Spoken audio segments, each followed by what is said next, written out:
बरु बौरा। दूल्हा तो सबसे विचित्र है, वृषभ असवारा, बैल के ऊपर बैठ के आया है। ब्याल कपाल विभूषण छारा, पूरे शरीर में सांप ही सांप लिपटे हैं, मुंडों की माला पहने हैं, विभूति लगाए हैं, भभूत। बड़ा विचित्र दिखाई पड़ रहा है। इस प्रकार से भगवान शिव जी की बारात धीरे धीरे, अब भैया बारात जब जाती है तो बारात का स्वागत करने के लिए लोग जाते हैं, खिलाने पिलाने की भी व्यवस्था होती है। तो होता क्या है, भगवान शिव जी की बारात में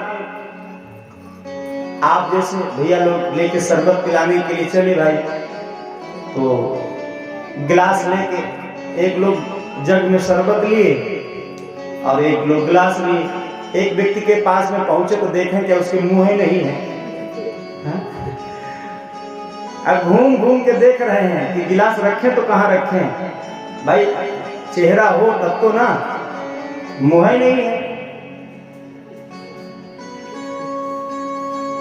अंदर से आवाज आई, रख दो। पता नहीं कहां से आवाज निकली, रख दो। गिलास रख दिया, आगे बढ़े तो देखा कि पूरे शरीर में मुंह ही मुंह लगे। अब इनके आगे कितने गिलास रखे जाए, मुंह वाली बड़ी समस्या। तो बच्चे लोगों ने सोचा कि एक काम करें, जो सबसे बूढ़े बुजुर्ग व्यक्ति दिखाई पड़ते उनके पास चला जाए। तो ब्रह्मा जी सफेद दाढ़ी सफेद बाल, उनके पास पहुंचे। और जब उनके पास पहुंचे बच्चे लोग तो देखा कि ब्रह्मा जी को खुद ही चार मुंह वाली समस्या लेके ब्रह्मा जी को खुद ही चार मुंह। तब तक क्या हुआ, दूल्हे सरकार से पूछ लिया जाए। जब दूल्हा के पास में पहुंचे, शंकर जी के पास में, तो शिव पंचानन, भगवान शिव जी क्या है, पंचानन, 5 में भगवान शिव जी के बड़े, इनके भी समस्या लेके आए थे मुंह वाली, और दूल्हा के भी 5 मुंह हैं, शिव पंचानन। ये तो खैर विनोद की बात हो गई, बड़े प्रेम के साथ में सबको उचित स्थान मिला। और जो भी खिलाने पिलाने की व्यवस्था थी सब बढ़िया विधिवत ढंग से खिलाई पिलाई गई। फिर भैया बारात जो है चली द्वार चार के लिए। याद रखिएगा, सबसे ज्यादा अगर किसी को प्रसन्नता होती है विवाह के समय में, तो कौन सबसे ज्यादा प्रसन्न होता है जानते हो? सासू माँ। सासू माँ को सबसे ज्यादा प्रसन्नता होती है। माता मैना जी ने क्या किया, बढ़िया आदेश किया, सोने के थाल में बड़े प्रेम के साथ में आरती सजाई। और आरती सजाने के बाद में, आरती सजाने के बाद आगे आगे मैना जी पीछे पीछे दासी और लेकर थाल चली। और जब थाल लेके चली, बढ़िया मंगल मंगल गीत गा रही है। मैना शुभ आरती समाई, मैना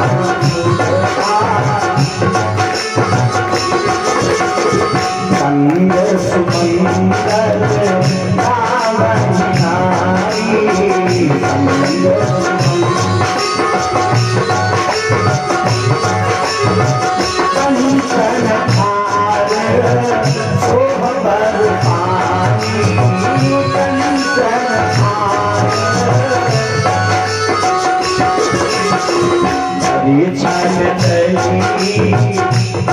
हर शानी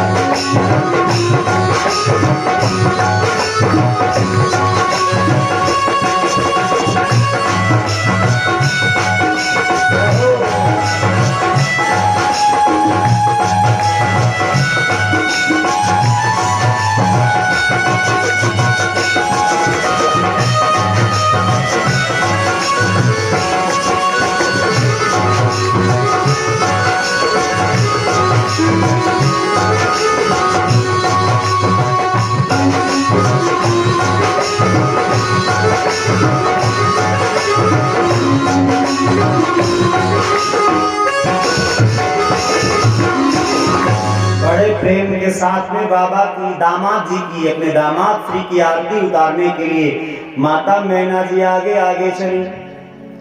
जब द्वार पर पहुंची, कंचन थाल, सोने का थाल है, सोहबर पानी हाथ में लेके परिछन चली हर शाम, बड़ी प्रसन्न है। लेकिन जब पहुंची बिकट देश रुद्र ही जब देखा, अबलनपुर भय भयो विशेखा। विकट देश जब देखा,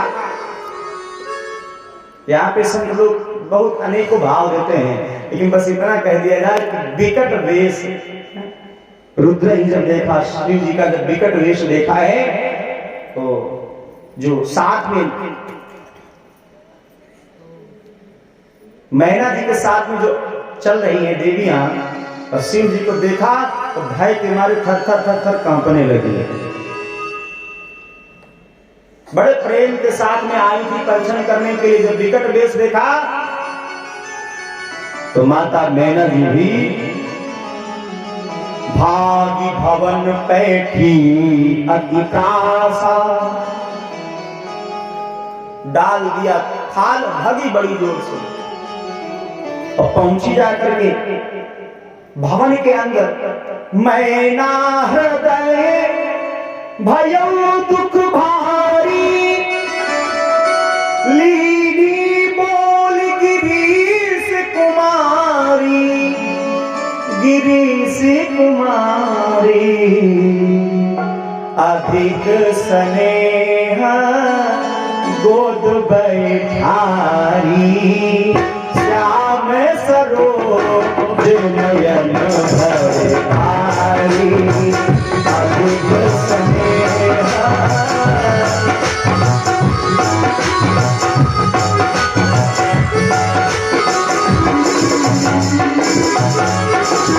नारद कर में काहत गारा, भवन मोरी बसत उजारा, बसत उजारा। अस उपदेशु नहीं दीना, और पर इलागे कबूतीना।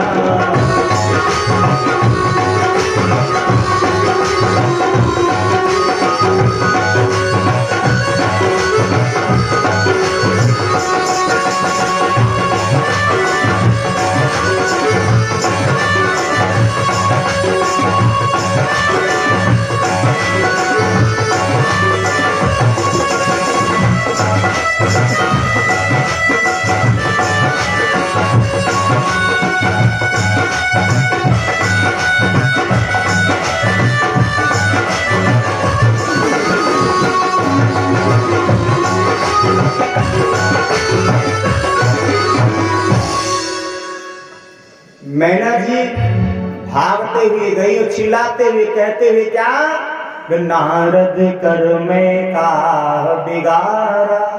अरे नारद, मैंने तेरा क्या बिगाड़ा था? भवन मोर जिन बसत उजाड़ा, मेरे भवन को ही उजाड़ दिया। अरे ऐसा उपदेश मेरी पुत्री को कर दिया, बताओ इस पगला के लिए मेरी पुत्री उतावली हो गई। तपस्या करनी चाहिए, तपस्या किया। ऐसी गाली पड़ी है नारद जी को। कहते हैं क्या, पर घर घालक लाज न भीरा, बांध की जान प्रसव के पीरा। अरे बांध स्त्री क्या जाने प्रसव पीड़ा क्या होती है? तो तुमने तो दूसरों के घरों को क्या किया है, घाला है।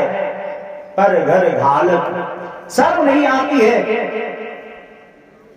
गोद में माता पार्वती जी बैठी हैं। माता पार्वती जी ने कहा कि हे माता, तुम क्यों कलंक ले रही हो? मेरे भाग्य में जैसा पति मुझे लिखा था वो सब मिल के रहेगा।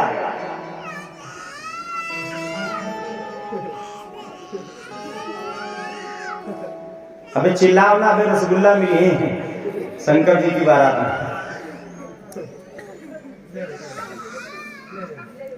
मातु व्यर्थ जनिले हो कलंका, व्यर्थ में काहे कलंक ले रही हो।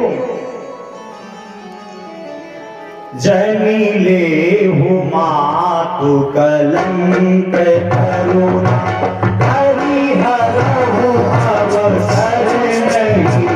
जनिले हो मातु कलंक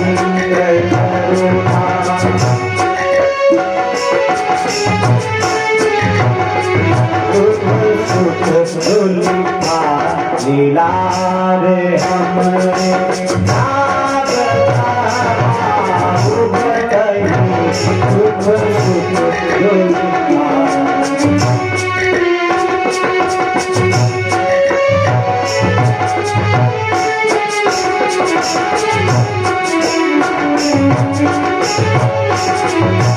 कहते हैं, पार्वती माता कह रही हैं, हे माता जी व्यर्थ में काहे कलंक ले रही हो। प्रसन्नता का अवसर है, प्रसन्न हो जाओ। मेरे जीवन में यदि दुख लिखा होगा तो हमको दुख मिल के रहेगा, और यदि मेरे भाग्य में सुख लिखा होगा तो सुख प्राप्त होगा। मेरे भाग्य में लिखा जहां जाऊंगी वहां मिलेगा, दुख मिलेगा, सुख मिलेगा। क्यों कलंक ले रही हो। अब होता क्या है, उधर देवर्षि नारद जी ने भोले बाबा से कहा, बाबा एक काम करो। क्या? बोले काम करो, अब आप कैलाश पर्वत चलो। बाबा बोले विवाह तो भावरे तो पड़ी ही नहीं। तो बोले भावरे न पड़ी है न पड़ेंगी। वे देखो वेश बना के ऐसा आए हो,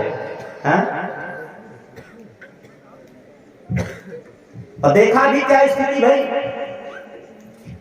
तो महाराज भगवान शिव जी ने क्या किया, अपना रूप बदल दिया। कर्पूर गौरम करुणावतारम संसार सारम भुजगेन्द्रहारम। भगवान शिव जी कर्पूर के समान बिल्कुल गोरे गोरे, और जब देखा कि हाँ भगवान अब बिल्कुल ठीक हैं, तो सप्त ऋषियों को लिया नारद जी ने, अपने बड़े भाइयों को लेकर पहुंचे जाके। कहा? महल के अंदर। माता मैना जी ने चिल्ला करके कहा, है नारायण मैंने तेरा क्या बिगाड़ा था। अब नारद जी बेचारे बड़ा परेशान। नारद जी गए, बोले कहा देखो महारानी, ये जो पार्वती है आपकी पुत्री नहीं है। मैना जी ने कहा क्या माता है क्या? बोले नारद जी कहते संसार की माता है, जगत माता है, जगदम्बा है, अम्बा है। और तब नारद जी ने सबको समझाते हुए पार्वती मैया के पूर्व जन्म की चर्चा सुनाई है, सती चरित्र सुनाया है। तब नारद सब ही समुझावा, पूर्व कथा प्रसंग सुनावा। पूर्व जन्म की कथा सुनाई। ये जो जगदम्बा है ना, तुम्हारी पुत्री बन करके आई, आप कितनी भाग्यशाली हो। जब इस प्रकार से वर्णन करते हुए कहा, तब थोड़ा आनंद की अनुभूति हुई। और अंत में सुनी नारद के वचन, तब सब कर मिटा विषाद। क्षण महु व्याप्यो सकलपुर, घर घर यह संवाद। पूरे नगर में खबर फैल गई कि ये पार्वती जगदम्बा है। इस प्रकार से बार बार हिमांचल जी और मैना जी पार्वती मैया के चरणों में माथा टेक रही हैं। तब मैना हिमवंत आनंदे, पुनि पुनि पार्वती पद बंदे। बोले पार्वती मैया की। सब नगर के नर नारी सब प्रसन्न हो गए महाराज। बाबा को लेके आया गया, कहाँ? बाबा को लेके गया गया मंडप के नीचे लाया गया। दूल्हा को आरती फिर करी माता जी ने, और फिर मंडप के नीचे बाबा आए। सारा श्रृंगार तो गढ़ों ने किया था, लेकिन एक श्रृंगार करना भूल गए थे। हालांकि ये मानस में नहीं है, एक संत जी की वाणी है, उसका वर्णन कर रहा हूं। भगवान शिव जी के पांव में महावर नहीं लगा,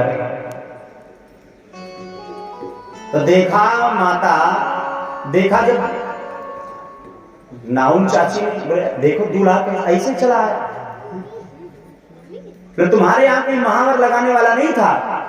बोले बाबा ने कहा तो आप ही कृपा कर दीजिए हमारे ऊपर, आप ही लगा दीजिए। बोले ना, ऐसे थोड़े लगाएंगे, तुम्हारे उधर का काम हम थोड़े करेंगे। अच्छा, गांव में नाउन चाची तो नहीं है? अरे वो सोए गए नहीं, बहुत अच्छी बात, तब तो जरूर सुनेंगे। तो होता क्या है, नाउन चाची ने क्या किया, बोले एक काम करो, मैं जो मांगूंगी वो तुमको देना पड़ेगा। बोले बाबा ने अब मरता क्या ना करता, तो बोले ठीक है, जो मांगोगी सो मिलेगा। अब नाउन चाची की दृष्टि जानते हो कहां? जो गले में वो काला वाला नाग पड़ा था, जो भगवान शंकर जी ने जब वेश बदला तो बढ़िया मोतियों का हार बन गया। अब नाउन चाची की दृष्टि उसी हार के ऊपर, उसी हार को, और मन ही मन में बड़ी प्रसन्न है कि दुल्हा सरकार से हार मांग लूंगी और फिर पहन करके पूरे हिमाचल नगर में घूमूंगी। बड़े प्रेम के साथ में महावर लगाना शुरू किया। तो एक संत जी कह रहे थे कि भोले बाबा बिना चरण पादुकाओं के, तो बोले महावर लगा रही थी, तो एक संत जी का भाव है, वो कह रहे थे कि बाबा के पांव में बेवाई रही थी। क्षमा करिएगा, हालांकि अब हम वहां थे नहीं, लेकिन सुना है। हाँ, तो नाउन चाची ने सोचा कि लाओ इसमें रंग थोड़ा भर दें। एक तो उनसे भी आगे निकल के बोले बेवाई थोड़े हती, घर के गांव में यहाँ खेत में लोग बरहा नहीं काटा, गेहूं खेत में ऐसे बड़े बड़े। तो नाउन चाची ने सोचा उसमें थोड़ा भर दे, या उसमें बैठी थी बिच्छू, और उसमें बैठी बिच्छू जैसे उसमें बढ़ाई उंगली, जैसे बड़ी जोर से बिच्छू ने डंक मारा। अब भैया बिच्छू जब मारे तब फिर क्या स्थिति होती, जिनको डंक पड़ा हो, लगा हो, तो भगवान ही जाने। लेकिन फिर भगवान शिव जी ने अंत में क्या किया, विष खींच लिया। अब नाउन चाची की दृष्टि कहां, उसी हार पे। बोले कान पर मैंने महावर लगा दी है, जल्दी से हमको लाओ, जल्दी से हार लाओ। तो ऐसी बात कह दी कि भोले बाबा ने कहा एक काम करो, फैलाओ अपना पोछा। नाउन चाची बड़ी प्रसन्न, फैलाया इसे पोछा, तो बाबा ने निकाला गले से और बढ़ा के ऐसे फेंक दिया, और पोछे में जाके गिरा, और मोतियों का हार थोड़ा ही था वो, तो आप समझ गए गले वाला।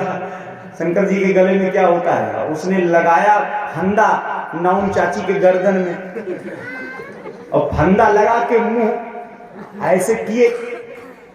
अब भैया मान लीजिए किसी के यदि सर्प लिपट जाता है तो छुटाने का प्रयास करता है। एक संत जी कह रहे थे कि नाउन चाची क्या कर रही है, सर्प को छुटा रही है। अब सबको दिखाई पड़ रहा है वो माला, मोतियों का हार, लेकिन नाउन चाची को क्या दिखाई पड़ रहा है? तो जो वहां लोग थे वो सोचे कि पगलाई गई, कभी जीवन में ऐसा हार देखा नहीं, और मिल गया तो अब ये सब अपने कपड़े फाड़े डाल रहे, इसका मतलब इनको हजम नहीं हो रहा है। हाँ? तो अंत में ये हुआ कि आप लोगों ने लैला मजनू देखे होंगे, बाजार में आते हैं कपड़े कपड़े फाड़ के, कतई बिल्कुल वैसी ही नाउन चाची बन गई। वैसी भागते भागते पहुंची जा करके, और बीच में भगवान शिव जी की कृपा, वो फिर वहीं से वो सर्प धीरे से उतर लिया, गले से छूट गया, और आकर के फिर वो माला बनके। तो नाउन चाची पहुंची, आवाज लगाई, नाउ ठाकुर एक ही नींद लई पाए हते, तो सोचने लगे कि हमें लगा कुछ ज्यादा मिल गया है, तो सोचने लगे चलो रखिए हमें। जो रखिए हमें, तो जब दरवाजा खोला नौ ठाकुर ने तो देखा क्या, बिल्कुल लैला मजनू बनी खड़ी। बहुत कुछ कहा उन्होंने, अब नहीं जाएंगे हम, राजा साहब होंगे, अपने घर के होंगे, अब हम ग्रंथि बंधन करने नहीं जाएंगे। अब वहां ग्रंथि बंधन की देरी हो, तो सप्तऋषि ने कहा अरे भाई जल्दी से लाओ, ग्रंथि बंधन हो। पार्वती जी को भी आदेश हो गया, माता पार्वती जी भी आई और ग्रंथि बंधन की चर्चा चली। अब वहां नाउन चाची नहीं, तो बुलाया गया उनको। अब सिपाही लोग गए, अब ये चिल्लाए अपने पति के ऊपर, बोले ना अब हम नहीं जाएंगे। एक बार गए तो ये स्थिति भाई, दोबारा गए तो हमको लगता है हम मर ही जाएंगे। तो नौ ठाकुर हाथ जोड़े, कहा परेशान मत हो, तुम जाना, कुछ नहीं मांगना, कुछ मांगने नहीं, चुपचाप जाना, ग्रंथि बंधन कर देना, एकांत में बैठ जाना। बेचारी फिर कपड़े पड़े बदल के पहुंची, जाकर के भोले बाबा इशारा करें, मांग ले चाची। बड़े प्रेम के साथ में, तो विनोद की बात हो गई, बड़े प्रेम के साथ में भोले बाबा का ग्रंथि बंधन होता है। जो जो भी विधान था विवाह में, जो जो रीति थी, सब महाराज महामुनियों ने विधिवत कराई है। और श्री हिमांचल जी ने क्या किया, श्री हिमांचल जी ने माता पार्वती जी का हाथ भगवान शिव जी के हाथों में दिया।